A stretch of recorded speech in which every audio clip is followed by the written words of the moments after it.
పదవి పోయింది. పార్టీ పోయింది. పార్టీ ఆఫీసు పోయింది. ఇక పార్టీ సింబల్ మాత్రం ఇంకా ఉంది మమత దగ్గర. అది గూడా పోయిద్ది.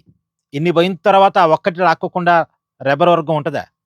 అసలు తృణమూల్ కాంగ్రెస్ పార్టీ మాదే అని రెబెర్ వర్గం ఒక్కొక్క స్టెప్ వెళ్తున్నారాళ్ళు. ఇప్పుడు పార్టీ సింబల్‌ని కూడా మమతా బెనర్జీ నుంచి లాగేసుకుంటారు. ఈ విషయం మమతకు గూడా అర్థమైపోయింది.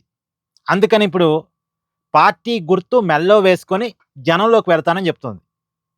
అంటే నా నుంచి ఎలా బలవంతంగా లాక్కుంటారో నేను జూస్తానని జెప్పేసి మమతా బెనర్జీ చెప్తుంది. సరే మమతా బెనర్జీ ఏం జేసినా సరే, తల కిందకు బెట్టి, కాళ్ళు పైకి బెట్టి తపస్సు చేసినా సరే, పార్టీ అంతా పార్టీ అంతా ఆమెకు వ్యతిరేకంగా ఉన్నప్పుడు, పార్టీలో ఉన్న ఎమ్మెల్యేలు ఆమెకు వ్యతిరేకంగా ఉన్నారు. పార్టీలో ఉన్న ఎంపీలు ఆమెకు వ్యతిరేకంగా ఉన్నారు. పార్టీలో ఉన్నటువంటి కమిటీ నాయకులు ఆమెకు వ్యతిరేకంగా ఉన్నారు. ఇంతమంది ఆమెకు వ్యతిరేకంగా ఉన్న తర్వాత, పార్టీ మొత్తం ఒక మాట మీద ఉండి ఆమెకు వ్యతిరేకంగా మారిన తర్వాత, ఇప్పుడు ఆమె చేతిలోకి పార్టీ గుర్తు ఉండటానికి అవకాశమే లేదు. ఖచ్చితంగా న్యాయపరంగా, చట్టపరంగా వీళ్ళు పార్టీ గుర్తును లాగేసుకుంటారు. ఎవరైతే వ్యతిరేక వర్గం ఉందో వాళ్ళు పార్టీ గుర్తును లాగేసుకుంటారు. ఇప్పుడు మమతా బెనర్జీ ఇంకేం చేయగలడు? ఆమెకున్న అవకాశాలేంటి? ఆల్రెడీ ఆమె మేనల్లుడిని అభిషేక్ బెనర్జీని పార్టీ నుంచి సస్పెండ్ చేశారు. గతంలో మనం మాట్లాడుకున్నదే కదా! నేను మొదటి రోజున చెప్పానండి. కాంగ్రెస్ పార్టీలో తృణమూల్ కాంగ్రెస్ పార్టీని విలీనం చేస్తారు అనే చర్చ జరిగిన రోజు కూడా చెప్పాను. ఆమె విలీనం చేయడానికి ఆమె చేతిలో ఏమీ లేదు. పార్టీ ఆమె చేతిలో నుంచి వెళ్ళిపోయింది అసలు ఆల్రెడీ. ఆమెకు వ్యతిరేకంగా దాదాపు అంటే 80 మందిలో 64 మంది ఎమ్మెల్యేలు తిరగబడ్డప్పుడే ఏం జరుగుతుందనేది మనం ఊహించాం. ఖచ్చితంగా ఆమె చేతిలో ఇక పార్టీ ఉండే అవకాశం లేదు. ఆమె పార్టీని తీసుకొచ్చి కాంగ్రెస్‌లో మెర్జ్ చేస్తారు. ఆమె చేతిలో పార్టీ లేదు. ఆమె చేతుల్లో లేని పార్టీని ఆమెట్ట మెర్జ్ చేస్తారు కాంగ్రెస్‌లో.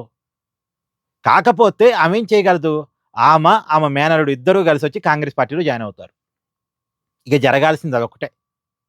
అని ఇక జరగటానికి అవకాశం ఉన్నది అదొకటుంది. లేదు మళ్ళా కొత్త రాజకీయ పార్టీని మమతా బెనర్జీ పెట్టుకోవాలి. ఇప్పుడు మమతా తృణమూల్ అని కొత్త పార్టీ పెట్టుకోవాలి. ఇప్పుడు తృణమూల్ కాంగ్రెస్ పేరుని అట్నే ఉంచేసి మమతా తృణమూల్ కాంగ్రెస్ పార్టీ. అంటే తన పేరుతో ఒక రాజకీయ పార్టీని పెట్టుకొని మళ్ళా ఆ రాజకీయ పార్టీని ఎస్టాబ్లిష్‌మెంట్ చేసుకొని తనకున్న అనుచరుల ద్వారా, తన మద్దతుదారుల ద్వారా మళ్ళా జనంలోకెళ్ళాలి. అదన్నా చేయాలి, ఇదన్నా చేయాలి. ఇప్పుడు ఏం చేస్తారు అనేటువంటిది చాలా మందిలో ఉన్నటువంటి చర్చ. మామూలుగా అయితే మొండిఘట్టం. అయితే ఇప్పుడు కాంగ్రెస్ పార్టీలో పోవటానికి ఉన్న సమస్య ఏందంటే, ఆమెకేదో ఒక పెద్ద పదవి కావాలి కాంగ్రెస్ పార్టీలో. ఆ పెద్ద పదవిని ఇవ్వటానికి కాంగ్రెస్ పార్టీ ఇస్తదా? ఇవ్వదా? తెలీదు. నిన్నటిదాకా ఆమెకి కాంగ్రెస్ పార్టీ కూడా పెద్దగా పడేది కాదు. ఆమెకి అంటే మొన్నటిదాకా బెంగాల్ ముఖ్యమంత్రిగా ఉన్నప్పుడు, ఆమె హవా కొనసాగుతున్న రోజుల్లో అసలు కాంగ్రెస్ పార్టీదేముంది? కాంగ్రెస్ పార్టీ ఎంత? రాహుల్ గాంధీ బచ్చా, ప్రధానమంత్రి పదవికి పనికిరాడు. నేను ప్రధానమంత్రి క్యాండిడేట్‌ని ఇండీ కూటమి తరపున అని చెప్పినటువంటి వ్యక్తి మమతా బెనర్జీ. ఇప్పుడు ఆమెకి రాంగానే ఒక పెద్ద పదవిని కాంగ్రెస్ పార్టీలో అప్పజెప్పరుగా. ఆనాడు ఆమె ఉన్న పరిస్థితుల్లో ఆమె వీళ్ళని డేకలే. ఇప్పుడు ఈమె పరిస్థితి బాగలేదు. ఇప్పుడు వాళ్ళు ఎంతగానో డేకుతారు అనేది తెలీదు.